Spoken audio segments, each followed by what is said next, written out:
I am an artist. My body is my canvas, my makeup is my paint, and my performance is my exhibition. This is my way of transforming from a muggle to a witch. My first drag show was on October 31st last year in Kitisu. They wanted to introduce Indian drag queens for the first time. I was terrified. I thought that I won't be able to pull it off. I thought I'll get nervous. I thought I'll freeze. But because I got on stage and I was a different person already, people responded very well. I felt great and I was able to pull off that lip sync without any problems. I went and interacted with an audience, which I don't normally do. The thing that kicked this off was the show called RuPaul's Drag Race.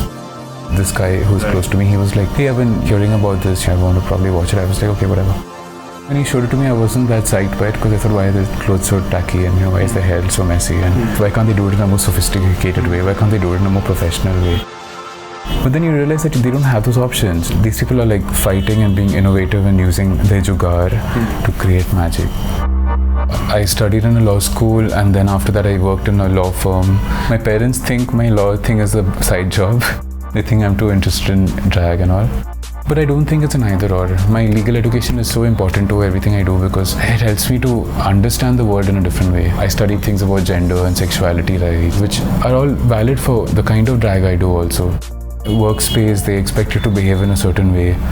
बस मैं अपने colleagues को बता चुका हूँ, मैं अपने seniors और bosses को नहीं बता चुका हूँ. And I think उन लोगों को पता हो जाएगा. मैं इतना भी control नहीं कर सकता हूँ ये सब चीज़ें को. So my parents had a difficult time dealing with it. They thought it'll be dangerous. They thought that somebody will beat me up or like kill me, because that happens. My mom thought I'm transgender. She thought you want to become a woman. She was not sure how to deal with that. I told her, Ma, I don't want to be a woman. I'm perfectly happy. They understand that it has a social relevance. They understand that it means something. It helps people express themselves, and mainly they understand that it helps me. One conversation I've not been able to finish is with my boyfriend. He broke up with me after I started doing drag. He thought I was becoming a different person. He thought that I was focusing on my life a lot, which should not be a problem.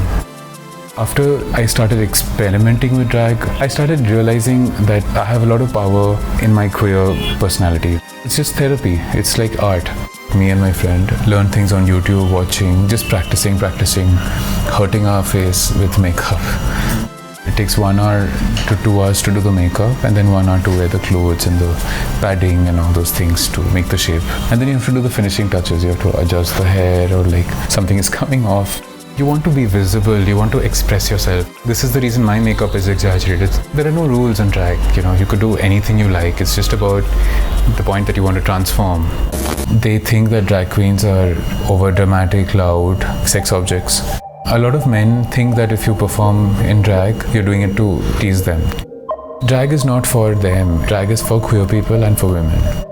When you have an art form that is about creating your imagination, then you can incorporate all your talents into one place on stage. I don't think our society is that bigoted as we think it is. We see gender fluid people on a daily basis, and hopefully drag will help build the acceptance around it. If it's making money, if it's entertaining, if it's on TV, if people are getting something from it, anything goes.